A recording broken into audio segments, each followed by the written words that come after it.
Anthropological Airwaves is the official podcast of the journal American Anthropologist, whose main offices are located on the traditional and ancestral territories of the Anacostan and Piscataway peoples. The Anacostia and Potomac rivers have long been places of trade and gathering for indigenous peoples, and Washington, D.C. is now home to diverse indigenous peoples from across Turtle Island. American Anthropologist has published articles throughout its history that have taken knowledge from indigenous peoples for a scholarly audience and has not required its authors or editors to be good relations to indigenous peoples and communities. Acknowledging territory is only one step in repairing relationships between anthropologists and indigenous peoples. The editorial collective of the journal is committed to deep listening and engagement with indigenous scholars, peoples, and communities to explore ways to be a better relation. This episode of Anthropological Airwaves was edited and produced on the indigenous territories known as Lenape-Hoking, the traditional homelands of the Lenape, also called the Lenni Lenape or Delaware Indians. These are the people who, during the 1680s, negotiated with William Penn to facilitate the founding of the colony of Pennsylvania. Their descendants today include the Delaware Tribe and the Delaware Nation of Oklahoma, the Nanticoke Lenni Lenape, Ramapo Lenape, Powhatan Lenape of New Jersey, and the Munsee Delaware of Ontario. Parts of this episode were also recorded, edited, and produced from the traditional territories of the Catawba, Waxhaw, Chera, and Sugaree peoples, and specifically in Charlotte, North Carolina, a city located on the traditional crossroads of two indigenous trading paths, the Occaneechi Path and the Lower Cherokee Traders Path, which facilitated the extensive trade network of Cherokee, Catawba, Saponi, and Congaree peoples prior to colonization. While many of the descendants of the Chera, Waxhaw, and Sugaree communities eventually joined the Catawba peoples, today the Catawba Nation continues to thrive as a federally recognized tribe located less than 1 hour south of where this recording took place.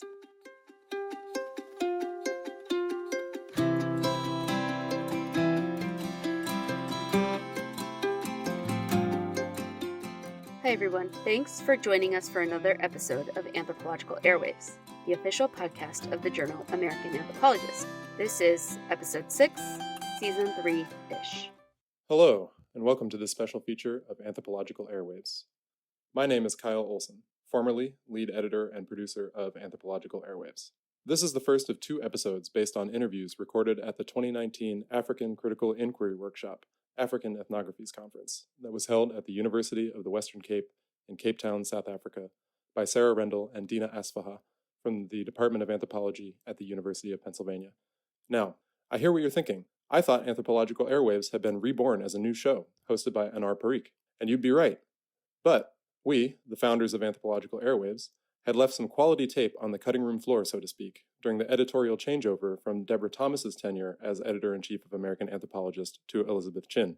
We would like to recognize and apologize for the lengthy delay in producing these episodes. There are myriad reasons for this, but what is important is that we are pleased to bring you these 3 interviews now, featuring the following scholars. First, Nosipho Mngomezulu, a lecturer at the University of the Witwatersrand in Johannesburg. Her research focuses on national and transnational youth cultures, nation-building projects in post-colonial societies, and community-engaged learning and teaching. Dominique Santos, a lecturer at Rhodes University. Her work explores the nexus of music, play, dreaming, and heritage practices as they intersect with intimate experiences of the self, space and social change, as well as on dreams and the role of dreaming in refusing the conditions of oppression. Karnita Mohammed, a lecturer at the University of Cape Town. Her research focuses on issues of race, gender, disability, and identity in post-apartheid South Africa. She is also a novelist, publishing her debut, Called to Song, in 2018 with Kwela Books. The African Ethnographies Workshop sought to prompt reflection on the concept and practice of ethnography in all of its slipperiness, transformations, densities, polysemy, and proliferation of voices. The conference aimed to raise questions around contemporary forms of ethnography across disciplines, especially focusing on ethnographies that are not exclusively written. To quote the call for papers, the workshop is particularly interested in understanding how ethnography and its conceptual work can allow us to grasp the complexities of contemporary African worlds, their precariousness, and their becomings. We are interested in exploring 1. The work of theorization that ethnography makes possible, 2. Understandings of public ethnography today, and finally 3. Ways to rethink ethnography from the African continent. We selected these interviews because they represented rich dialogues on each of these 3 areas of exploration. In the first of the 2 episodes, you'll hear from Sara, Rendell, and Nosipho Mngomezulu, and in the following episode from Dina Asfaha and Karnita Mohammed, as well as Sara and Dominique Santos. We hope you find them as rewarding to listen to as we did.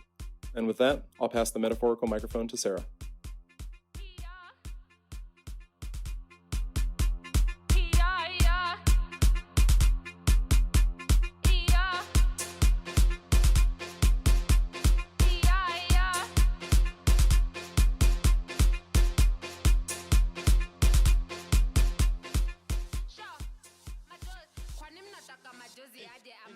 I'm Sara Rendell, and I'm here in Cape Town, South Africa, at the University of Western Cape with Dr. Nosipho Mngomezulu, a lecturer at the University of Witwatersrand. You had mentioned that you are currently working on growing a network of South African podcasters. So can you tell me a little bit more about this network and the work you're hoping it will do? Maybe a background to lead into why it is that I think we should form such a network. So my friends and I, we worked on campus radio when we were students, and it was a really beautiful space to think about what it means to work in community radio. And a lot of our understanding of what it is to work in radio for me was derived from listening to Ukhozi FM, listening to local radio stations. And there's a very different kind of relationship to audience and producing media from what I grew up listening to what I'm now producing as a podcaster. And I think the huge difference is because the register of podcasting, I think, is so largely dominated by Euro-American producers of media, and we get lots of access to it. When I search on my iTunes, I just find a lot of American podcasts, and I don't see as many South African or even African podcasters. And so it gives me a sense of what the appropriate or professional style and register of podcasting ought to be.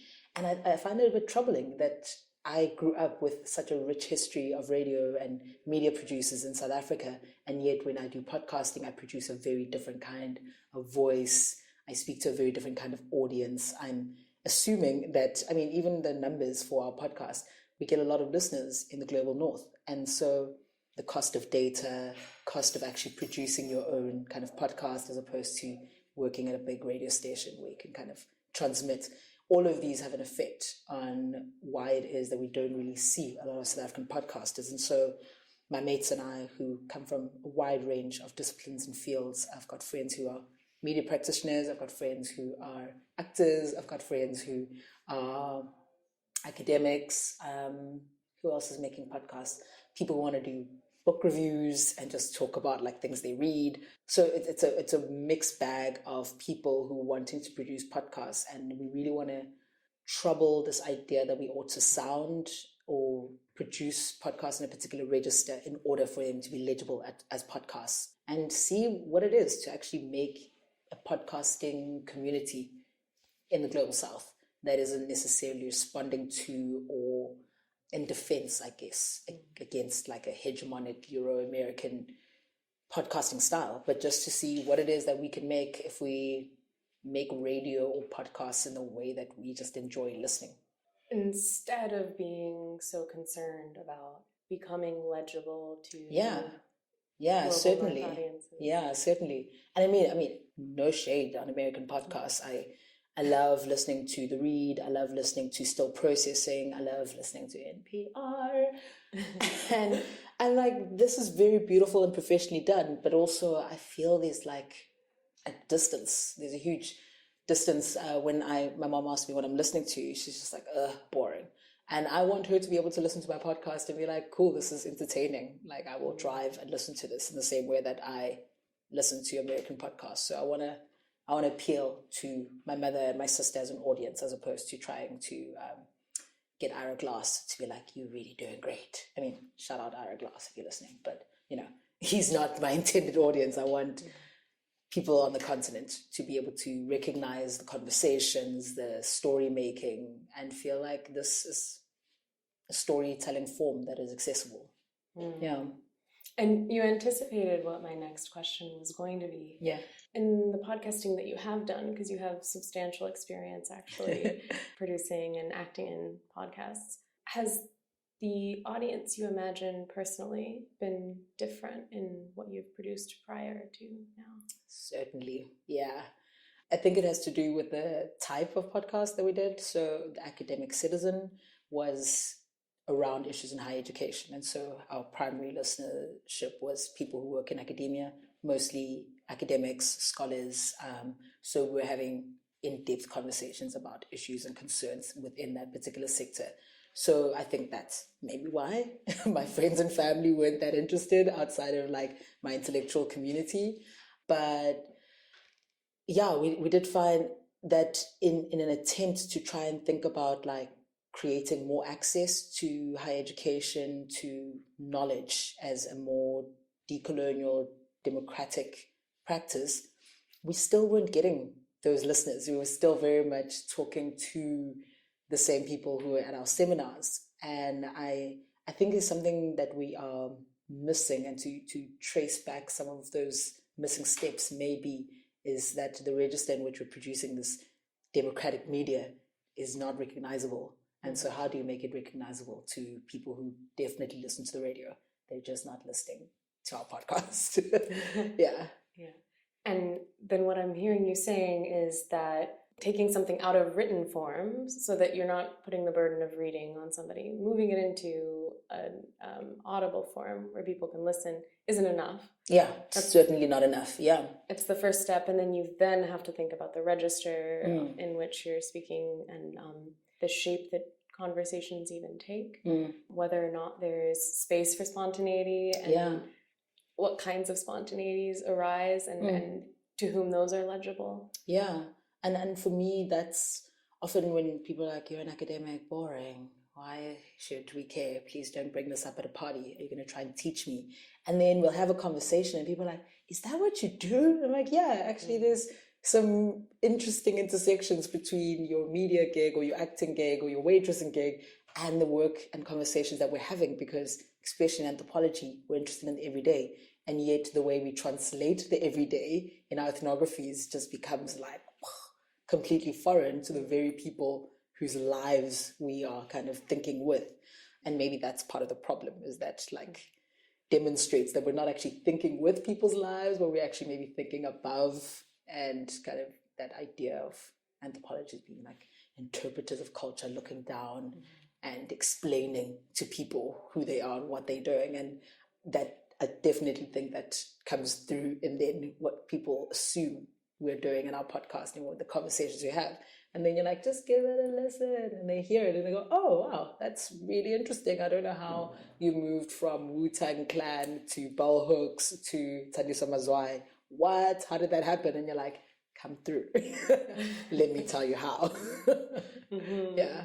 And so you are having to demonstrate to people that what you're doing is different from the thinking above and about, different from the alienation of people's everyday worlds from them for a metropole academic space. And instead, you're actually having conversations with the people that might have been written above or about. And then that's the attempt. Whether or not we're successful at that is another thing, but that's certainly the attempt. And I mean, how is it we fail? And can our failures be teachable? Because I do have a big desire for people to be more familiar, at least, just more familiar with anthropology, which, you know, is the handmaiden of colonialism, and people just don't really want to talk about it. And we need to engage with this discipline because it's not going anywhere. And so to know, like, people are like, what, you're a Black anthropologist? They exist? I'm like, yes, we do exist. And we write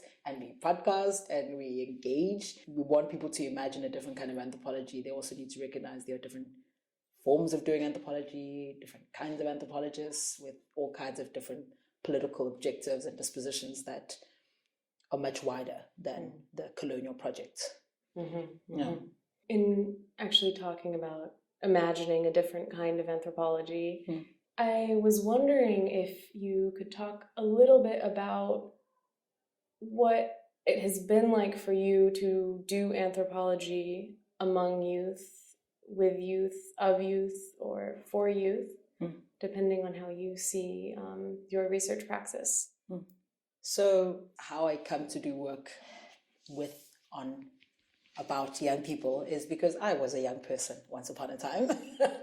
And I mean, like many students that I teach now, I stumbled into anthropology. I was a law student and I happened upon this discipline and it intrigued me. And when it came time to start doing research projects, I was like, I want to answer a particular question that I found troubling.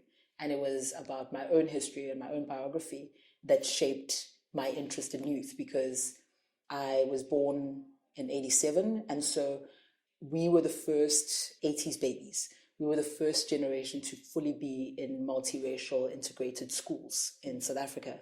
And so I've had all these questions and been troubled about what does it mean for me to be a Black South African, to be Black in a context of education that was just so deeply colonial and British, and this integration didn't so much look like integration than assimilation later on in life. And so that's where my research question came from. I was like, what are we doing in these integrated multiracial schools? And so I was like, let me go speak to some young people who've gone to similar schools that I did, and let's have chats about this. So this is how I come to conceive of my area of research with young people. Is it comes from my own biography of just like, I was concerned with how I was educated. I want to talk to other people who've been educated in a similar way. And this was, I was like 2019 when I did like my first mini ethnography with young people. And it was just with mates. And I was like, let's have conversations about the kind of schools we went to. And then the more I continued this work with my work in Mauritius and engaging with people in high school, and I was well into my MA work at that point. I found that really interesting, because I was no longer doing kind of peer-to-peer research, but now I am full on with teenagers. And you think you're young until you're with a teenager and you're like, wow, there is a whole other world that I've full on missed in the last 5 years since I left high school. And to remember the courtyard, to remember the politics of the cafeteria, to remember the strangeness of a teacher in a classroom, which is not too far from a university space, but it's bizarre when I'm sitting there with my notebook and I'm trying to be inconspicuous doing fieldwork in a classroom. You're like, I am not a teenager. Like, I am quite far in experience, and I'm deeply curious about how young people in the age of social media are growing up under circumstances that appear on the surface to be vastly different, but when you start engaging in conversation, like many incidents in anthropology, when you start engaging in conversation, you start to recognize the commonalities and how things become inflicted in different intensity or severity, or how questions that I was plagued with as a teenager suddenly don't seem to matter so much to this particular generation. And so working with the category of youth is kind of strange, because in the South African and Mauritian context, it's kind of people over 13, below the age of 35. And I was like, I am a youth then. I'm still in there. But my work, particularly in schools, was quite instructive in troubling this idea of age as a marker of youth. That, like, how do we tell a 9-year-old who is the head of a household that they are a child and not a youth? How do you say to a young person who is, a mother, or has all kinds of responsibilities and life experiences, that they are not quite fully formed in personhood? Like, so this idea of gauging youth by age, I don't think is very useful for us to understand who young people are. And even like the word youth, it must trouble, right? Because it's quite a modern concept. Like, it comes through modernity. We receive this category of youth. You were a child and then you were married, let's carry on, But now we have this residual category because we've invented schools and the factory model and all kinds of other politics and experiences that shape how we've come to classify even the idea of youth. And I think there are two things that I find really important, or three. The first is the role of this category on the African continent. So the United Nations a few years ago issued a statement that this is the generation of youth in Africa and the global south, I guess, because we're going through a youth bulge. There are a lot more young people being born and living and surviving, and so we are having an increasingly young population. And you can see that playing out so clearly in the South African context with the kind of political movements, political parties, the calls for decolonization, land redistribution, economic empowerment. All these calls have come from a pushback of young people against what they're feeling as an older generation's kind of lethargy and responsiveness to the challenges of the 21st century. And so this youth bulge I'm deeply fascinated in because I think it's going to shape this continent very greatly and is already shaping this continent in very significant ways. The second then, which I've kind of mentioned, is this relationship between young people and older generations. I don't think you can talk about youth without talking about this relational nature of this category, because no youth without so-called adults or grown-ups. And so I'm also very interested in this relationship between generations.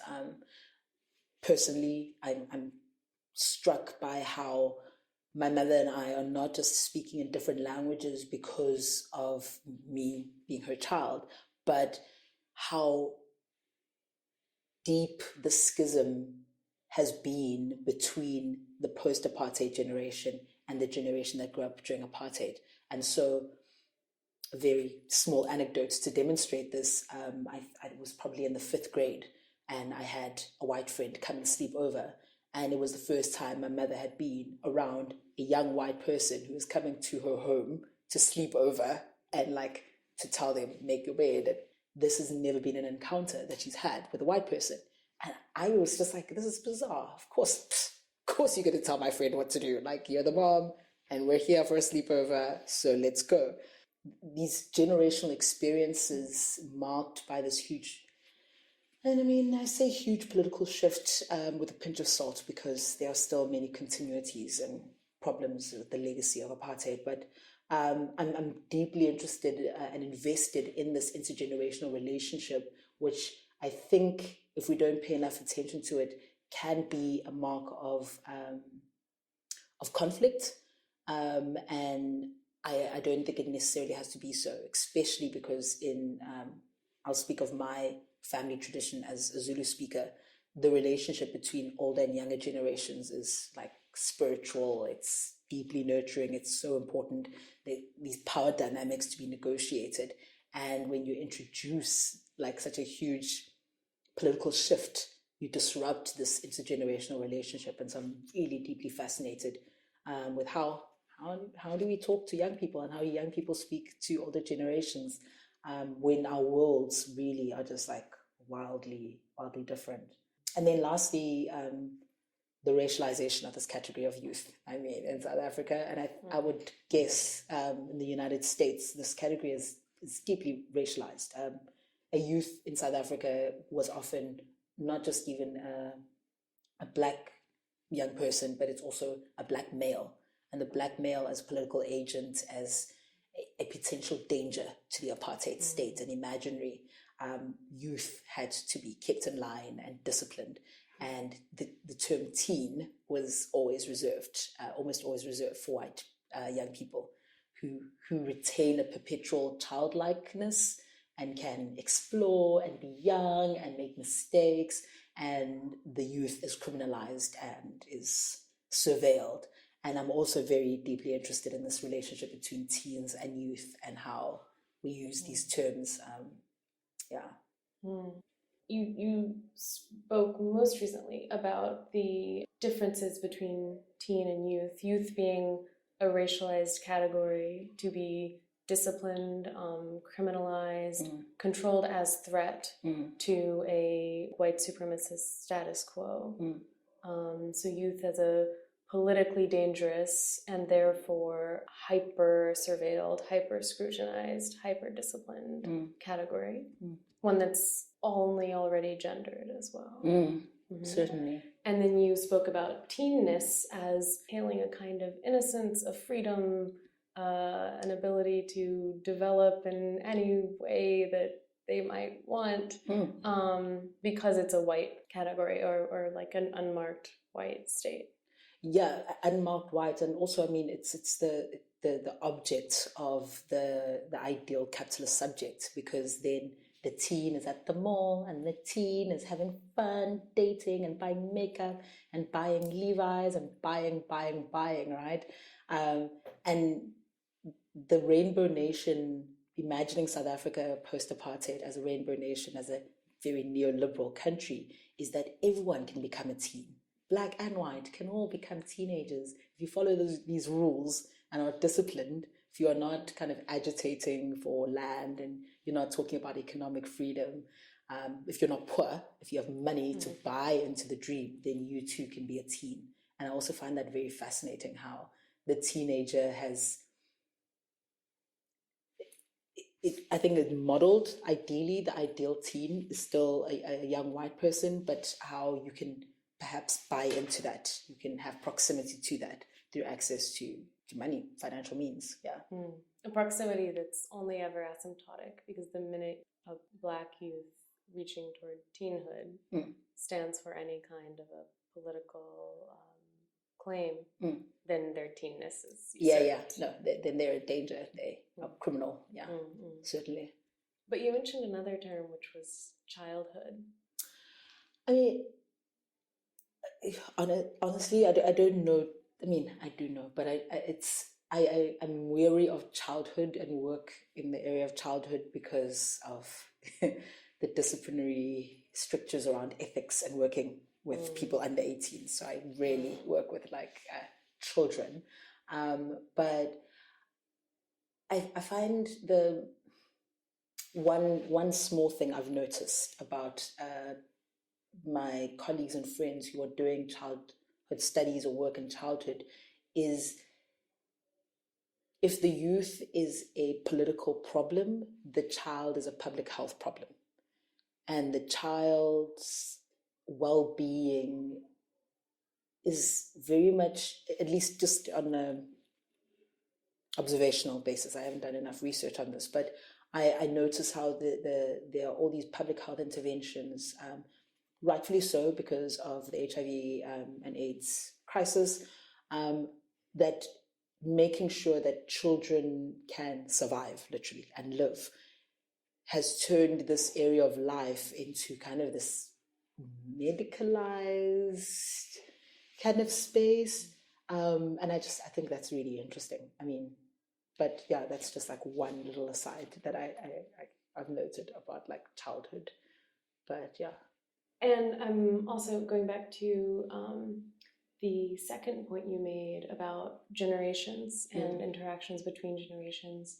I'm curious about how sometimes the conflicts that you describe emerging when, just taking the example that you gave, your mother's experience and your experience were almost incommensurate, and then what that forces to be seen about stories or like histories that are told as complete. In other words, this is a post-apartheid moment. But if there are these moments of conflict around a younger person's every day, and then the way the parent or someone in an older generation who has an important role in their life reads that same moment, if there are conflicts there, I wonder if that's also a site where it becomes possible to question the dominant history that's being told about where we are now and how we got here. Certainly. And I think it does several things, right? One of the things I think it does, not just happen in my life, but for many of my friends, is if you are attending multiracial schooling, so-called integrated assimilationist schooling, the term is Model C that's used in South Africa. So if you go into a Model C school and your mother is having this experience with your young white friend, it's so easy for your default to be the dominant narrative that is being taught at school of the Rainbow Nation, because your teachers are clever, your parents are paying a lot of money for you to go to this very clever school. And so how your very historically white and currently white institution is teaching you how to understand that moment, for me, used to take precedence. And I think for many years would read it in, "You're being strange, mother," as opposed to, "No, this is a deeply weird experience for someone who has spent their entire life, more than 40 years, living under a racist regime, to have a young white child in their home and be treated as not only as not actual work, as not worker or servant, but to be treated as homeowner, is like mind-blowing for my mother. And the anxiety that produces for her was like, what do I do with this child for the few hours they're in my house? Like, is this going to be okay? What if something goes wrong? What if their parents get it? Like, I can only now, with hindsight, imagine the anxieties I produced for my mother when I was just like, come on over, it'll be fine. This is going to be swell, you know? And to think about that burden of history that she carried and almost had to protect me from, you know, in order to give me particular kind of opportunities, that burden then means that she has to find different ways of articulating those anxieties for me so that I can have these relationships with these friends and I can live in the post-apartheid moment. But for her, it's bizarre, and it's can't think of a better word, but it's triggering. It's a very strange and unusual experience for which I don't think I gave her enough time to really make sense of, like, whoa, this is a lot. I was just like, my white friends have sleepovers, we're having sleepovers, they're coming. And it's just like, what is happening, right?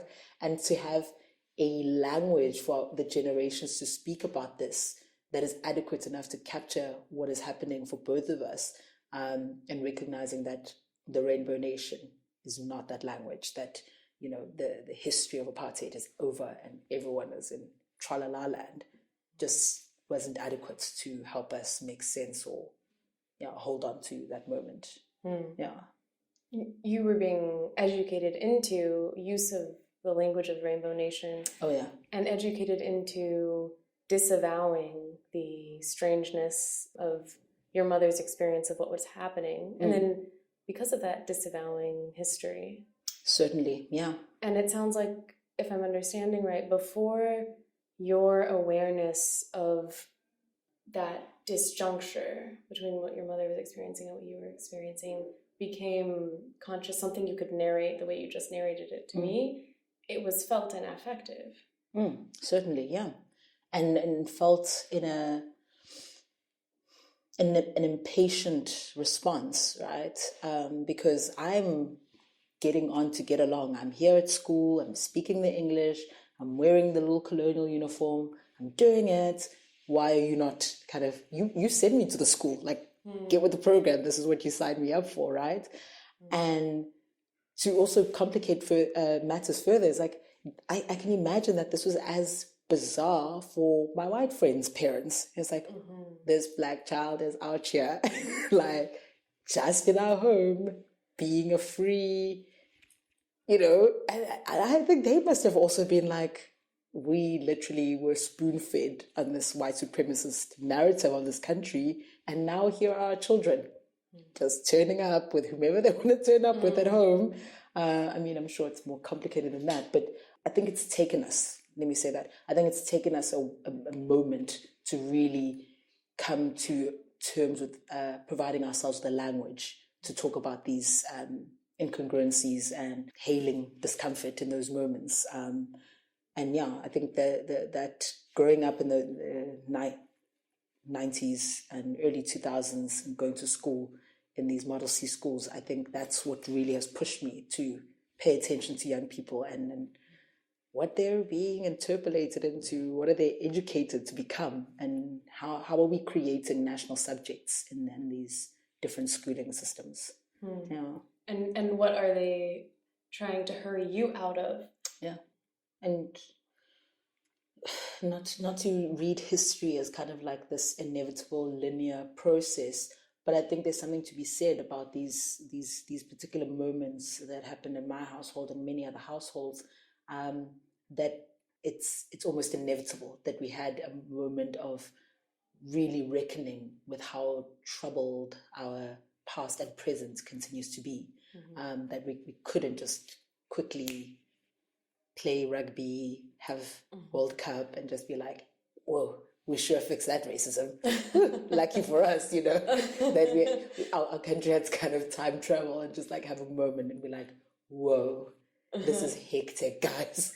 Like, let us all take a deep breath and reckon with how wild and oppressive and violent and real this mess that we're calling a born-again country continues to be. And we have to name it, we have to develop a language for it in order to be able to deal with it, because this story we've been telling ourselves is not adequate. Not adequate to the recalcitrance of the ever-present history, but also the active reproduction of these forms of oppression. You mentioned how, we can describe this as the age of social media. Yeah. And you said it like that because we don't want to over-diagnose what that means for young people and who they are and how they interact. Transnational youth culture, as imagined by advertisers, for good and bad, is deeply inaccurate. And I don't know if accuracy is even important when you're marketing, but the imagining of what a young person in Johannesburg or a young person in Port Louis in Mauritius is being enticed by media advertising and such, it's not it. It's not it. The people working in the ad agencies are really struggling to put their finger on who are these young people who are located obviously in a particular context or a local context, but also are up to date with what Nicki Minaj and Katy Perry and who else I'm trying to think of, all over the world. They're watching anime, they're doing the most. They're consuming transnational youth cultures and putting them together and assembling them in a way that makes it so hard to be like, I'm going to sell this to young people in Johannesburg using this particular register because I know how to get them, right? I know how to connect with them because this is what a young person in Joburg is. I don't know, this young person in Joburg is both into Pokemon and into hip-hop and also just a bunch of different connections and assemblages that they draw from their lives online and being transnationally connected. And I think there's a really beautiful opportunity that young people have, not just to simply, moral panic, young people are in jeopardy because of the old internets, but because, and again, I'm speaking of not only privileged youth, actually, because you get, multiple cell phone use, you get young people of all different socioeconomic backgrounds who are transnationally connected. I think it still holds. It's not just for middle class or wealthy young people, but there's an opportunity for self-narration. And I think it's self-narration to an audience that they can recognize and that recognizes them, that isn't necessarily going to be another young person in Johannesburg. It might be chatting to the guy I play, what's that awful game, Fortnite with online. Or we are all into, this particular anime, and so this is our conversation that we're having.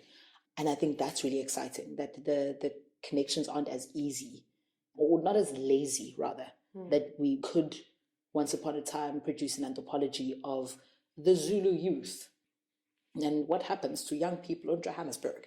Whereas now what's happening to a young person in Johannesburg is deeply informed by Black Lives Matter, protests in Sudan. There are all these conversations and global transnational youth connections that may not even be overtly sought out for, but are registered on some level in how, I think many young people are producing a very sophisticated relationship with social media, far more sophisticated than I think people in their 30s, because we were kind of the guinea pigs of Facebook and MySpace and all that stuff.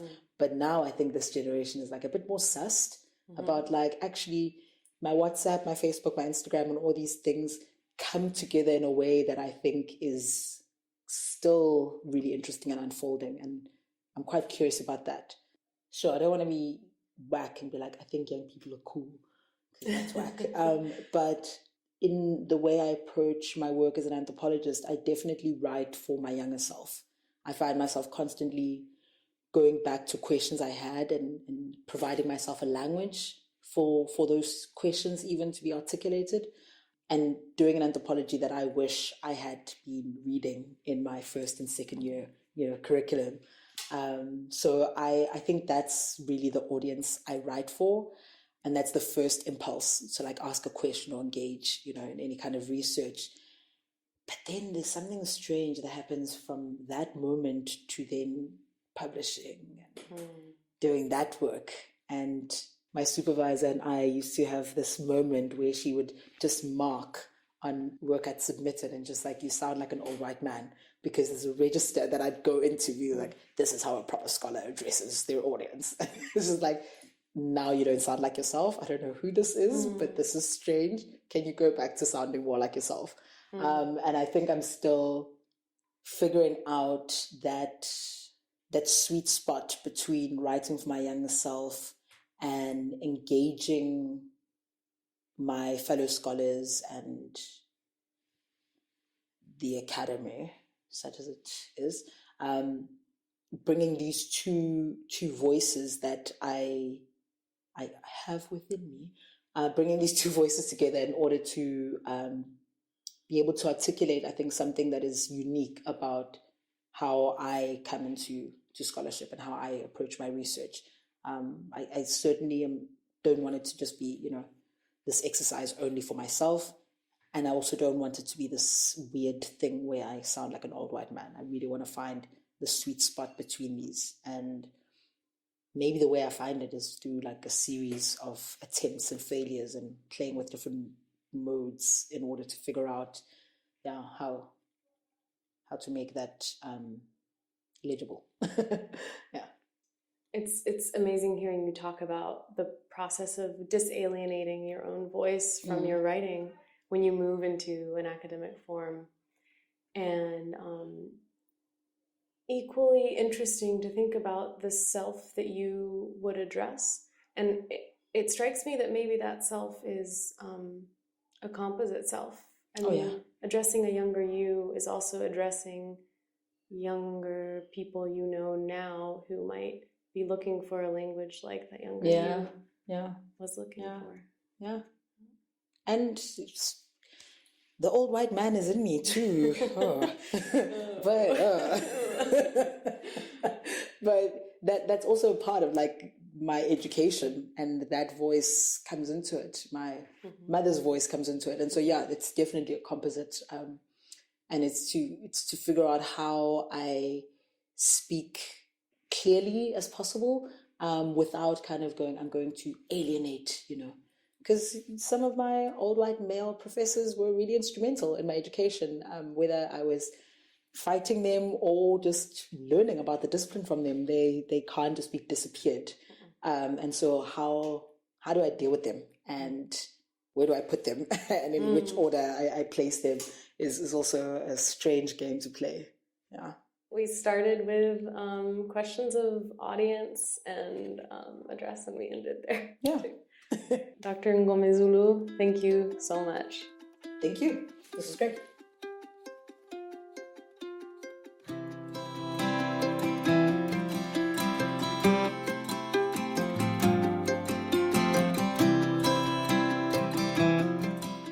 Thanks for tuning in for another episode of Anthropological Airwaves. We'll be back next month with the second installment of this South Africa special feature. This episode was produced and edited by Kyle Olsen. The interview was conducted by Sara Rendell at the African Critical Inquiry Workshop African Ethnographies Conference held at the University of the Western Cape in Cape Town, South Africa in 2019. Many thanks to Nosipho Mngomezulu for her time and insights. The intro and outro music you hear is Waiting by Crowander.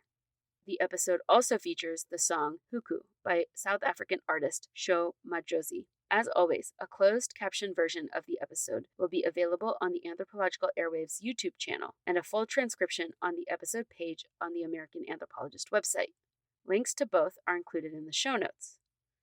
If you enjoyed this conversation, be sure to subscribe to Anthropological Airwaves wherever you listen to podcasts. Also, don't forget to rate and review us while you're there. A 5-star review in particular will help other listeners find the show. We would also love to hear from you in general. If you have feedback, recommendations, or thoughts on recent episodes, send an email to amanthpodcast@gmail.com. You can also reach out to us on our Facebook page, Anthropological Airwaves, or on Twitter with the handle @AnthroAirwaves. Find links to all of our contact information in the show notes and on the Anthropological Airwaves section of the American Anthropologist website.